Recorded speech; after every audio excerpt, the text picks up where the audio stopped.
এটি গোলপাতা মাছ। এই মাছটির ওজন 4 মণ 38 কেজি। এই মাছটি সাগরের মাছ।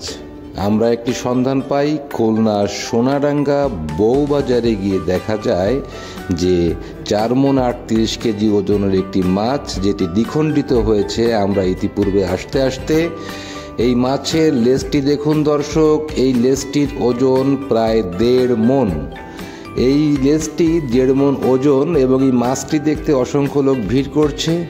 মাছের আঁশগুলি পুরা মাংসের মতো আপনার দেখতে, এবং আমাদের মনে হয় যে এটি খেতেও হয়তোবা মাংসের মতনই স্বাদ হবে।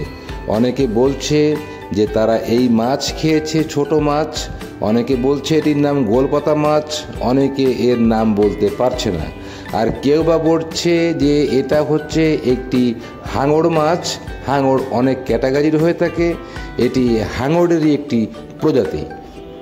দর্শক, হাঙড়ের প্রজাতি বলে দাবি করছে অনেকেই, আর অনেকে বলছে যে এই মাছটি আমরা খেয়ে থাকি। তো এই মাছটির নাম গোলপাতা মাছ, যার ওয়েট হয়েছে 4 মণ 38 কেজি। এই মাছটি খুলনা বউবাজারে দেখা যায়। আমরা এই মাছটি সম্পর্কে আরও জানবার জন্য চেষ্টা করছি যে আসলে এটার বৈজ্ঞানিক নাম কি। দর্শক, আমরা আগামীতে কোনো একটা পর্বে আপনাদের দেখিয়ে দিব এটির বৈজ্ঞানিক নাম, এবং সে পর্যন্ত আমাদেরকে সাথেই